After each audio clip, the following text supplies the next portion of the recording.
안녕하세요, 예술산책입니다. 학업으로 인해 잠시 영상 업로드를 쉬었었는데요. 기다려주셨던 분들께 감사드립니다. 오늘은 다음 주 다시 시작할 본격 연구에 앞서 간단한 워밍업으로 미술사에 관한 스피드 퀴즈를 해보려고 하는데요. 유퀴즈 미술사 같이 한번 풀어볼까요? 문제는 총 50문제이며 객관식과 주관식이 섞여 있습니다. 그럼 시작합니다. 첫 번째 문제.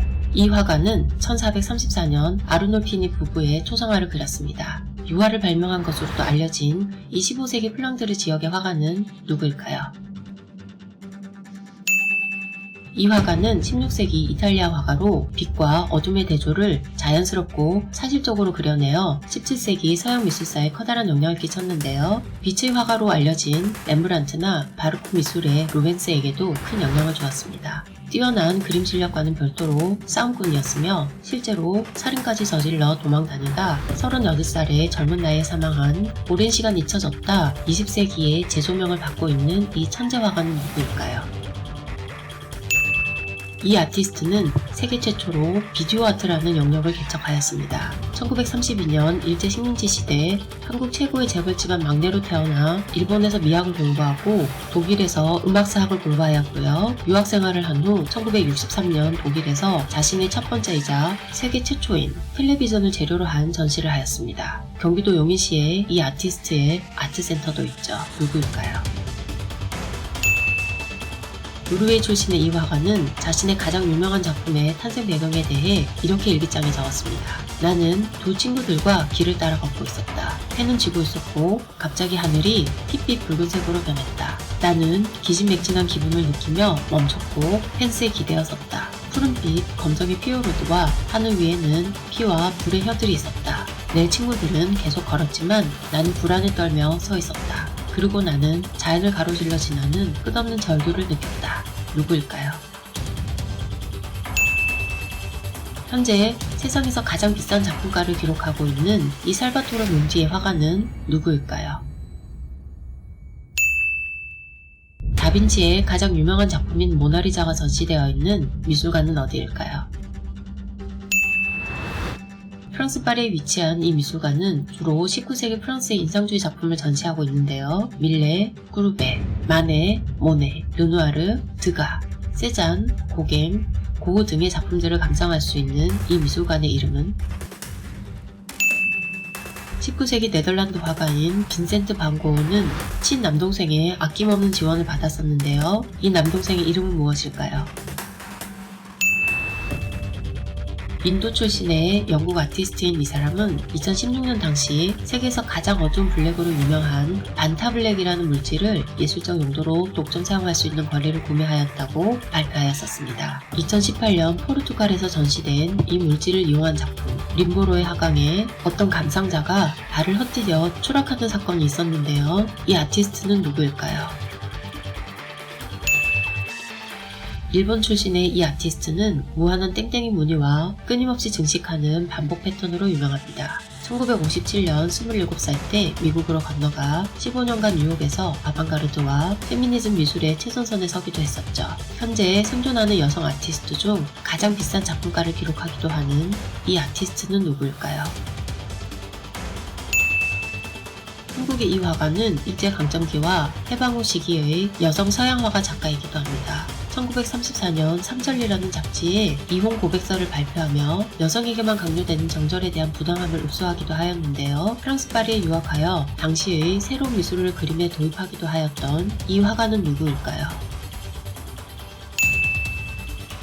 이 작품은 1908년 오스트리아에서 한 고고학자에 의해 발견되었습니다. 석회암으로 만들어진 11cm 정도의 이 작은 조각상은 풍만한 체형을 가진 여성을 묘사하고 있는데요. 발견된 지역의 이름을 딴 이 작품은 무엇일까요?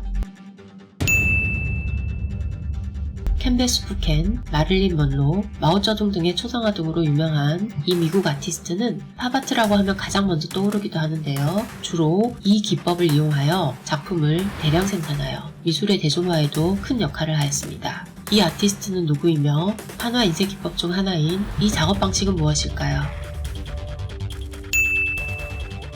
일본의 현대미술 아티스트로 1960년대 후반부터 매일의 날짜를 그림으로 그려서 유명해진 아티스트가 있습니다. 그는 누구일까요?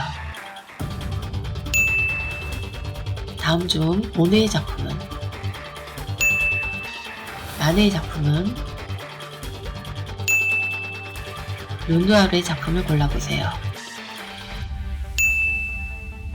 마네의 이 1863년 작품은 근대 미술의 시작으로 손꼽히기도 합니다. 이 작품의 이름은 뭘까요? 올랑피아와 거의 비슷한 시기에 그려진 이 작품은 오르세 미술관에 있습니다. 이 작품의 이름은 무엇일까요? 1498년에서 1499년 대리석으로 조각된 이 작품은 현재 이탈리아 로마 성 베드로 대성전에 위치하고 있습니다. 누구의 작품이며 이름은 무엇일까요? 20세기 초 추상화의 등장으로 그림은 큰 변화를 맞이하게 되는데요. 추상화의 선구자로 불리는 3명의 아티스트는 누가 있을까요? 현대미술에서 개념미술의 탄생이라는 큰 전환점을 만든 프랑스 아티스트 마르셀 듀샹은 1917년 이 작품을 발표하며 스캔들을 일으킵니다. 듀샹이 작품의 재료로 쓴 이 물건은 무엇이며 작품 제목은 무엇일까요? 이 사람은 영국의 유명 컬렉터이자 갤러리 설립자로 제니 사빌, 데미안 허스트, 트레이시 에민 등의 영국 YB의 아티스트들을 후원하는 것으로 유명한데요. 그는 누구일까요? 일본의 팝 아티스트로 애니메이션의 바탕을 둔 형태의 회화, 조각 등을 주로 하고 있는 이 아티스트는 누구일까요? 다음 작품의 아티스트와 제목은? 이 작품의 아티스트와 제목은? 들라크로아로 대표되는 프랑스의 19세기 미술사조는 무엇일까요? 테오도르 제리코의 메두사의 침몰은 낭만주의 작품으로 주로 분류되지만 이 사조의 시초로 손꼽히기도 합니다. 어떤 미술사조일까요? 이 작품의 아티스트와 제목은? 어떤 미술사조에 속할까요? 그림인지 사진인지 구분할 수 없을 정도로 눈에 보이는 현실을 완벽하게 재현해내는 장르를 무엇이라고 할까요? 16, 17세기 유럽 회화에서 자주 등장하는 정로라의 형태로 인생의 덧없음, 죽음의 알레고리, 세속적인 것에 대한 무가치성을 이야기하며 주로 해골이 등장하는 그림을 무엇이라고 할까요? 이 작품의 아티스트는 누구일까요? 마크 로스코, 바넷 뉴먼, 잭슨 폴락으로 대표되는 세계 제2차 세계대전 후 1940년대 후반부터 1950년대의 미국 미술의 경향을 무엇이라고 할까요?